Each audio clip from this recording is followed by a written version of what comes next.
Bom, meu nome é Jorge Muniz, eu sou coordenador do mestrado profissional em engenharia de produção, pertenço ao departamento de produção da Unesp, né, lá em Guaratinguetá, e eu reservei alguns minutos para falar com vocês, darem as boas-vindas, né, do que é essa vida universitária que muitos de vocês estão entrando agora, qual que é o papel da universidade, sua relação com a sociedade. E eu queria trazer um primeiro caso aqui, que é uma lembrança antiga, que eu fui intercambista do IAEST. A universidade me mandou para a Iugoslávia num período de guerra, e lá eu tive contato com intercambistas do mundo todo, entre eles o Jari Tavanen, da Finlândia. Posteriormente a esse estágio, eu fiz carreira na indústria, né? E ele também, ele foi para a Nokia, se tornou um alto executivo, a Microsoft comprou a Nokia, ele se destacou na parte de desenvolvimento, né? E abriu agora a sua própria empresa, né? Eu sempre quis trazer ele para cá. Durante anos a gente se correspondeu, era cartão de Natal, numa época que não tinha e-mail, hoje a gente tem e-mail e perdeu o contato. Mas eu queria contar para ele da comida daqui, como é que era, os gostos. Agora imagine explicar para um cara de fora o que é uma feijoada, né? Rabo de porco, toucinho, orelha, parece um negócio tão estranho. Esse mais ou menos é a minha sensação para explicar para vocês dos prazeres que tem essa vida universitária, né? A gente lida com o conhecimento, com a produção desse conhecimento, conhecimento de fronteira, né?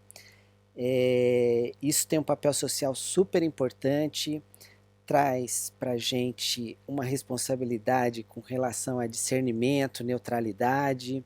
Então, lidar com o conhecimento é algo que transcende só você fazer experimento e tal, né?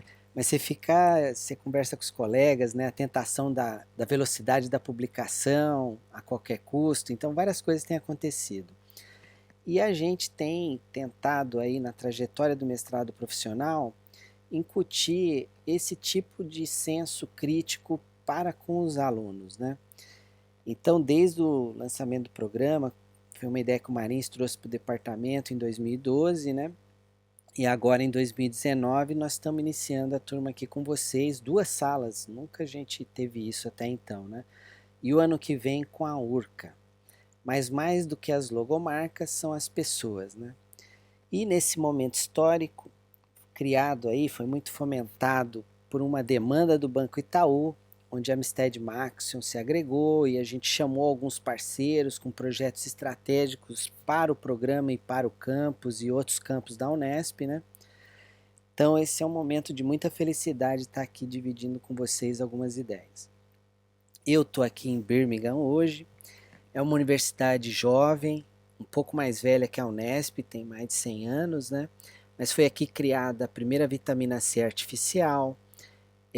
Para os divorciados como eu, aqui foi os protótipos dos fornos de micro-ondas, a nossa alegria aí, né? Começou aqui em Birmingham e ela veio de uma visão do Chamberlain, que era um industrial na época, né? Ele se tornou primeiro-ministro antes do Churchill, foi o primeiro imediatamente antes do Churchill, e ele tinha a visão de que precisava de universidade para desenvolver as regiões, né? Era uma época que as pessoas começavam a trabalhar como adultos aos 14 anos, e crianças, de certa forma, também se engajavam no mercado de trabalho.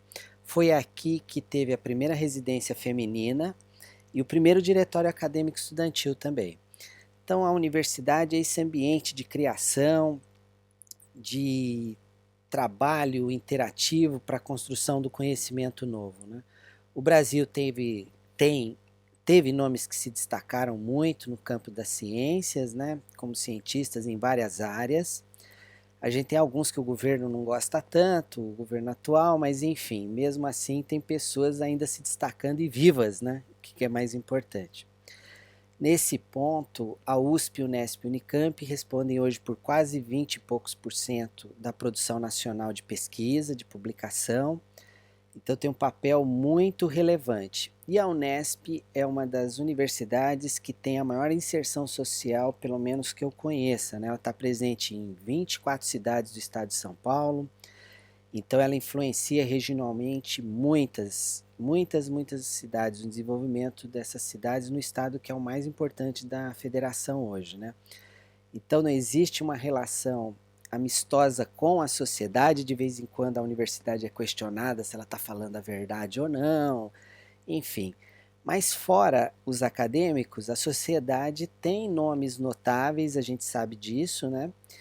E a sociedade também é feita de pessoas que estão fazendo as coisas no seu dia a dia e nem sempre são notadas, né? Quem pega ônibus de manhã, quem pega metrô, deve se dar conta aí de que muita gente está fazendo essa máquina que é o país ir para frente, né? Com muita dificuldade. Alguns nunca vão ser notados, não vão produzir um artigo, mas é uma sociedade que tem que ser levada em conta nas estratégias da universidade. Para vocês terem uma ideia, essa sociedade está tão complexa que foi feito, a Microsoft lançou um computador que simula a conversação, chamado Tai, né? E por inteligência artificial ele conversa e vai aprendendo com essas conversas, né? Colocado nas redes sociais em 24 horas, esse sistema ele se tornou racista, com aversão a estrangeiros e homofóbico, né? Então a sociedade ela tem uma complexidade, um momento ao redor do mundo, não só no Brasil, que gera muito alerta para a gente. Em especial a Unesp, se você pegar a reitoria num raio de 100 metros dela, quantos problemas a gente enfrenta com a sociedade? Quer dizer, no momento você está olhando para as estrelas para descobrir a verdade, as novidades, e no momento seguinte você vai almoçar, você fica com medo de andar na rua, né? A universidade, a Unesp em si, ela já venceu desafios como esses, talvez não nessa proporção que é uma metrópole que nem São Paulo, mas, por exemplo, quando teve a tragédia em São Luís do Paraitinga das chuvas, né, foi unido, foi agrupado pessoas relacionadas à engenharia de produção, arquitetura, é, engenharia civil para estradas e fez a cidade ressurgir, né? Então a universidade ela pode ser um instrumento de solução quando ela é provocada e se propõe a fazer isso, né? Eu coloquei dois símbolos aí, o da URCA e do Instituto Federal de Roraima, porque foram lugares que, na interação que nós do programa tivemos com esse pessoal, nos humanizou, né? A gente viu um país ou outras realidades que às vezes a gente no nosso escritório não está muito acostumado, né? Fomos muito bem recebidos, e aí minha saudação aí para o Carlos Kleber e para o pessoal de Roraima também. Bom, será que esse é um problema da universidade só? Eu acho que não, né? Porque se você pega 3 quilômetros da reitoria, tem um Banco Itaú na Avenida Paulista e tem gente dormindo lá à noite, né? Então, saiu do centro de São Paulo, que era tradicional o problema, para ir para um lugar que é o metro quadrado mais caro do país praticamente, né? E a 9 quilômetros tem as torres do Banco Itaú, né? Um lugar que sempre a gente foi super bem recebido aí também. Mas para mostrar que se a gente não se preocupa coletivamente com o problema, esse problema ele vai se expandir. A USP também está relativamente próximo, a mesma distância que a gente tem para com o Banco Itaú, as torres, a gente tem a distância aí da cidade universitária, né? O que poderia ser um elemento de ligação aí geográfico para facilitar aí a solução de problemas. Bom, enfim, mais do que ver as coisas na literatura, nos filmes, os problemas sociais, a gente tem um cenário aí que nos desafia a ter que prestar conta de soluções para a sociedade, porque na hora que você tem que explicar muito para a sociedade o que você está fazendo de bom, tem algo errado, ela não está compreendendo, né? Então nós precisamos sim transformar o conhecimento em ação. E essa eu acho que é a principal provocação aí que tem para o mestrado profissional, né? Ele é um modelo ímpar, ele pelo DNA dele, apesar da engenharia ter um pouco dessa característica também, ele é voltado para a solução de problemas reais e complexos, né? Então, nossos 2 anos vão ser voltados para um processo educacional, para a formação de vocês para isso. Onde o problema ele vai ser solucionado, mas o que vai ficar é o método para solucionar outros problemas, né? E aqui nos meus slides quase que finais, né? Lembrar aí, não sei se todo mundo é católico, mas isso aqui eu aprendi também com o Marins, que tem duas virtudes na Igreja Católica, né? A virtude da humildade, ela é simbolizada por São Francisco de Assis, e da inteligência por Santa Clara, né? Você nunca vê uma igreja de São Francisco e não ter algo de Santa Clara por perto, né?